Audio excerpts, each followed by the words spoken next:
As many of you are well aware, the two Michaels are now back in Canada, and Meng Wanzhou is now back in China. And this has been a very large diplomatic row between Canada and China. This has made things, very, very hostile, let's say.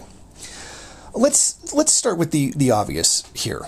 Despite what China says, obviously the arrest of the two Michaels was a tit-for-tat move for arresting Meng Wanzhou.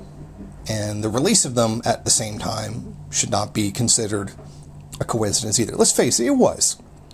China says it's not, but it was.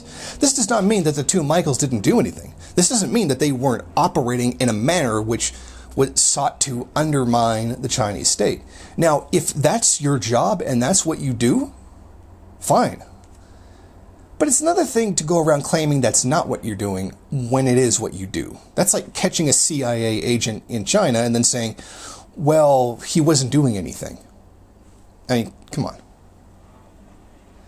From all the evidence that was displayed for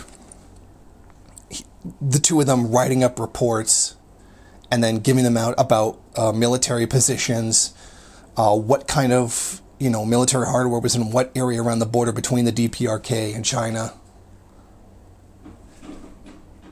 I mean, that literally is espionage. And that is going to get you in trouble. If you walk into somebody's country and you start writing up espionage reports on them, you are going to get in trouble.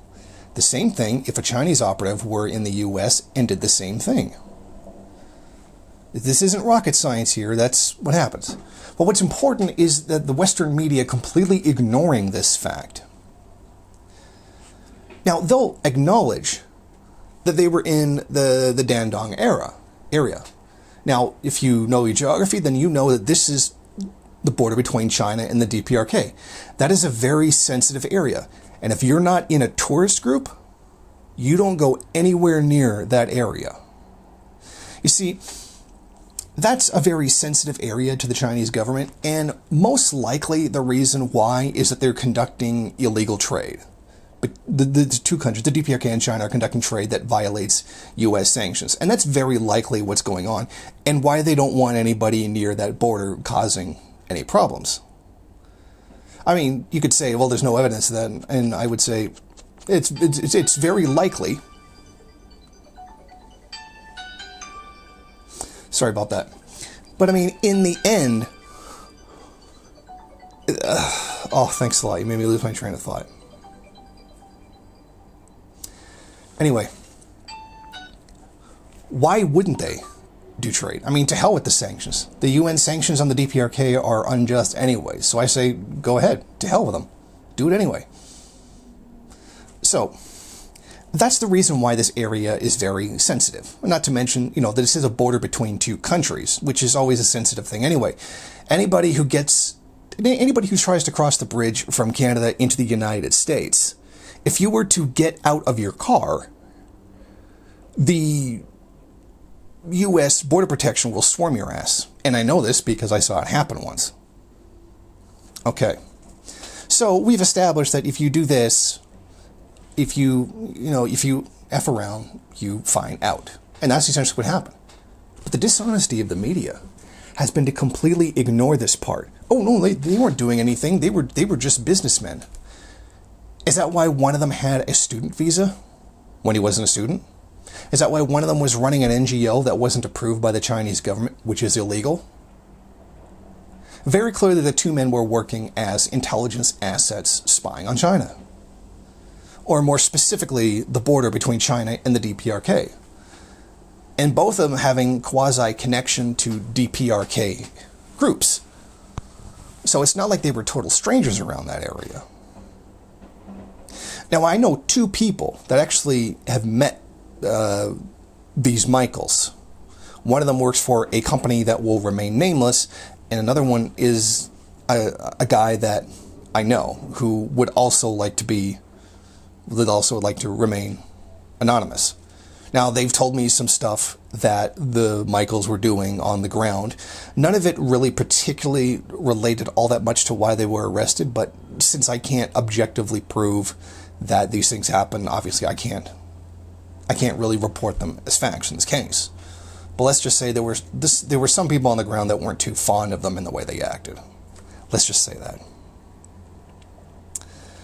But meanwhile, the Western media, and particularly the Canadian media, because that's the one I want to deal with the most, we're talking about Meng Wanzhou as if she had committed some great offense, when really this is just a U.S. sanction that the U.S. decided.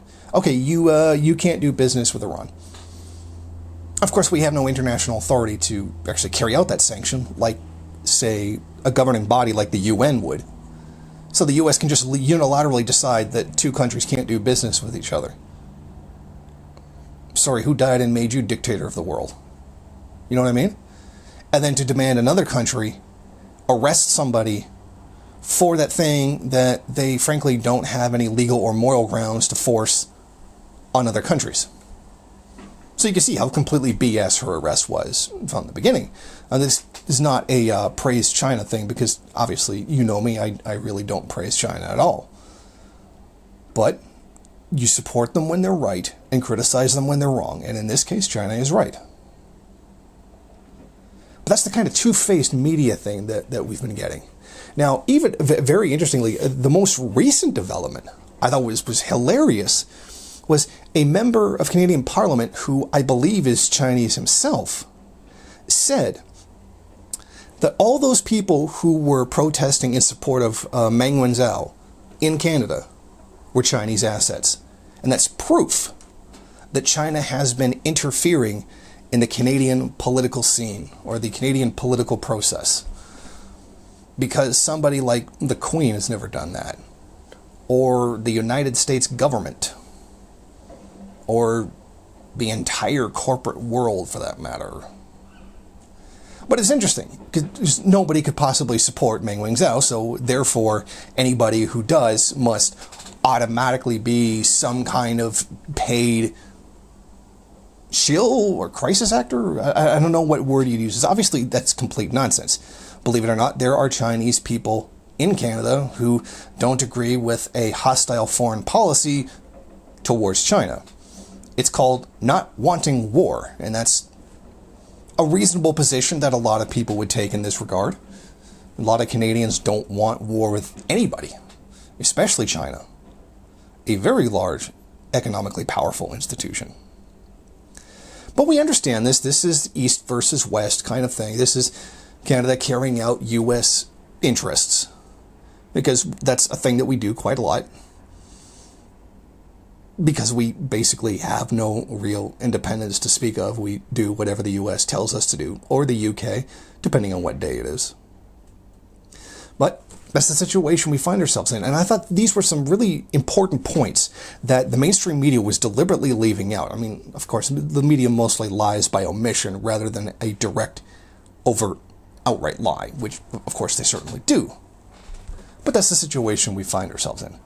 So I just thought it was important that that information be put out there, because it's still pretty important to the story at large, even though it's over. Thank you for watching. If you like this program, then please head over to my Patreon page and set up a monthly donation. It's your donations that keep this program running. Also, if you would like, please rate, comment, subscribe, and share in various social media.